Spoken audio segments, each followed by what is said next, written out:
Hello, dear viewers, and welcome back to our channel, where we delve into the fascinating and often complex world of the British royal family and those connected to it. Today, we're turning our attention to a rather intriguing development concerning the Duke and Duchess of Sussex, Prince Harry and Meghan Markle. Despite their significant decision back in 2020 to step away from their roles as senior working members of the royal family, recent reports suggest they've undertaken a rather remarkable restructuring of their personal and professional team.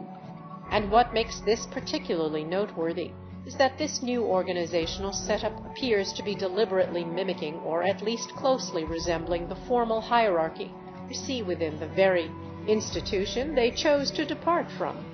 Before we dive deep into the details of this unexpected move and what it might signify for the couple as they navigate their independent path, do remember to show your support by liking this video and subscribing to our channel. Your engagement truly helps us bring you more in-depth coverage of these captivating stories.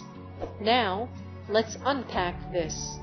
It's been several years since Prince Harry and Meghan Markle made the pivotal announcement that they would be stepping back from their official royal duties, seeking a new life of financial independence and privacy across the Atlantic. This decision, often referred to as Megxit, sent ripples across the globe and fundamentally altered their relationship with the monarchy and the public eye. Since then, they've embarked on various ventures, including major deals with streaming giants and publishing houses, establishing their own foundation, Arrowell, and generally carving out a unique space for themselves outside the traditional royal framework. However, the journey hasn't been without its challenges. The couple has faced intense media scrutiny, public debate, and fluctuating levels of popularity on both sides of the pond. It appears that against this backdrop, a significant internal shift has been occurring within their own operational structure. Reports indicate a major overhaul of the team that supports their personal lives and their burgeoning professional endeavors.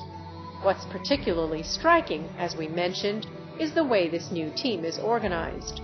Sources reveal that the structure is being set up in a manner that closely mirrors the established formal hierarchy typically found within the British royal family's households. Think of the different departments, the levels of staff, the specific roles and responsibilities, the kind of system that supports the intricate workings of royal life. For Harry and Meghan to adopt a similar model for their own independent enterprise is at the very least an interesting choice. It suggests a need for a level of formality, structure, and perhaps even a degree of separation that parallels the royal system, even though they are no longer bound by its rules and protocols in the traditional sense. This structural reorganization hasn't happened in a vacuum. It has reportedly surfaced just ahead of a highly anticipated commercial venture from the Duke of Sussex himself, expected to be officially launched in the coming months. The timing is crucial as they prepare to potentially re-enter the public spotlight with new projects, perhaps requiring more public-facing activity or greater interaction with the business world. Having a robust and formally structured team behind them becomes essential. It's about building a solid foundation for future success, much like any significant enterprise would do. The details of this internal restructuring were brought to light by Charlotte Griffiths, the respected editor-at-large of the Mail, on Sunday. Miss Griffiths, who uncovered these plans, shared her insights during an appearance on GB News, offering a fascinating glimpse into the motivations and functions of this new setup. According to her reporting, this revamped system serves a very specific and for the couple crucial purpose. It acts as a shield of protection around Prince Harry and Meghan Markle. This idea of a shield is quite telling. It implies a need to guard against external pressures or influences, particularly those emanating from the media landscape. Miss Griffiths elaborated on this, shedding light on one of the key drivers behind this protective structure. She revealed that apparently Prince Harry has been paying attention to recent public opinion polls, specifically those that measure his popularity. According to these polls, His approval rating in the UK has reportedly fallen significantly, hitting a low point of just 27%. This figure, 27%, is remarkably low for someone who was once one of the most popular and beloved members of the royal family. For Prince Harry, who grew up in the public eye and was accustomed to widespread affection and support, seeing such a number attached to his public perception must be disheartening, to say the least. Miss Griffith stated that sources close to the Duke have indicated that he is indeed upset by these poll results. One source described as being really close to him reportedly told her that Prince Harry has come to a realization. He's realized there's nowhere to go but up. This sentiment suggests a difficult moment of introspection and a recognition that his public standing has reached a nadir. It perhaps fuels a determination to improve his image and connect with the public in a more positive way going forward. It is within this context, the upcoming commercial ventures, and the impact of negative public polling, that the function of the new faux household, as it's been termed, becomes clearer. Miss Griffith's claim that a specific and significant benefit of this new structure is that Prince Harry is now effectively shielded from having to read British media altogether. Think about that for a moment. The very news and commentary that might be discussing his poll numbers, his public image, or his recent activities is being filtered away from him. She explained the mechanism with this new structure. They actually protect him from reading the British tabloids. So they basically read on his behalf the British tabloids. They basically read them on his behalf, she stated during her GB News appearance. This suggests a dedicated team within their organization whose role includes monitoring media coverage, particularly the more sensational or critical reporting found in some British tabloids. Instead of Prince Harry himself being directly exposed to potentially upsetting or negative articles, these staff members process the information, presumably summarizing or filtering it before presenting it to him, if at all. This creates a deliberate buffer zone between the Duke and the often harsh glare of the tabloid press. And this protective shield extends to the Duchess as well. Miss Griffiths was clear that Meghan Markle takes an even more stringent approach to British media engagement. Meghan does not at all read the British tabloids. She does not engage in British media whatsoever, she claimed. This reinforces the long-held understanding that the Duchess has chosen to distance herself significantly from the UK press following the intense and often negative coverage she experienced, particularly in the years leading up to and immediately after her marriage to Prince Harry. The new household structure solidifies this boundary for Meghan. Miss Griffiths added, and she's shielded from that by this household. And the point of the new household is this kind of shield of them that protects them. This reiterates that the primary function of this reorganized and formalized team is to provide a protective barrier not just for Harry but for Meghan too. It's a system designed to manage their exposure to negative commentary and potentially distressing news, allowing them to focus on their projects and lives without the constant barrage of criticism or speculation that has characterized much of their media coverage since 2020.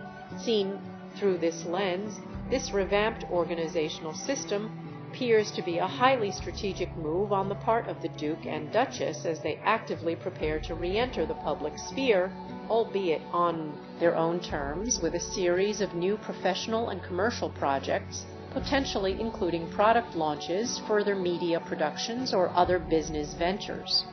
They are simultaneously putting in place mechanisms to manage the inevitable media attention that will follow. The goal is clear. While stepping back into the public eye for their work, they are attempting to limit exposure to the very negative press that has consistently followed them since their royal departure. It's a delicate balancing act. They need public visibility and engagement for their commercial success. Yet, they want to minimize the personal impact of hostile or critical reporting. Setting up a formalized structure that handles media monitoring and filtering is a practical step towards achieving this balance. The choice to mimic the formal hierarchy of the British royal family in setting up their own team is perhaps the most symbolically interesting aspect of this development. It could be interpreted in various ways.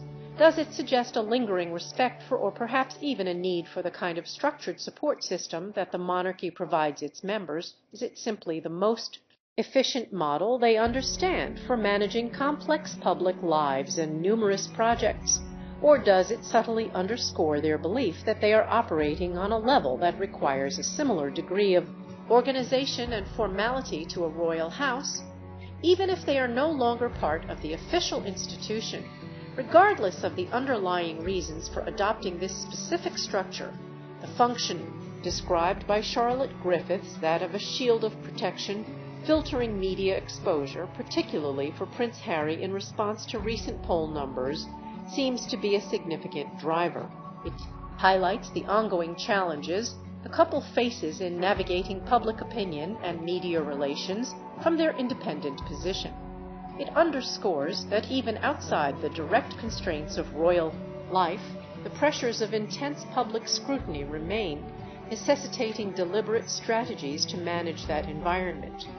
The poll numbers themselves serve as a stark reminder of the fluctuating nature of public opinion and the difficulties faced by individuals who transition from highly structured institutional roles to independent public figures. For Prince Harry, who has often spoken about the mental health impacts of media intrusion, putting a system in place to protect himself from potentially damaging coverage is perhaps understandable, particularly if those reports are contributing to his distress over his public image. Similarly, for Meghan, who has been equally, if not more, targeted by negative press, maintaining a strict distance from British media appears to be a fundamental part of her strategy for preserving her well-being and focusing on her chosen path. The new household structure formalizes this personal boundary within their professional operations. In conclusion, the reported restructuring of Prince Harry and Meghan Markle's team into a system mirroring the British royal family's hierarchy is a fascinating development, signals a strategic move ahead of important commercial launches, and appears primarily driven by a desire to create a shield of protection against negative media coverage, particularly in light of Prince Harry's reported reaction to recent low poll numbers. This deliberate filtering of information, especially British tabloids, for both the Duke and Duchess, underscores the ongoing challenges they face in balancing public visibility with personal well-being outside the traditional royal framework. It's a clear indication that managing their relationship with the media and public opinion remains a central and actively managed aspect of their independent lives. This event certainly gives us much to reflect upon regarding the complexities faced by individuals who step away from established institutions and attempt to forge a new path in the public eye. What are your thoughts on this restructuring? Do you see it as a necessary protective measure or something else entirely? Let us know your opinions in the comments section below. Don't forget to like this video if you found this information insightful. Subscribe to our channel for more deep dives into royal news and join us for our next update.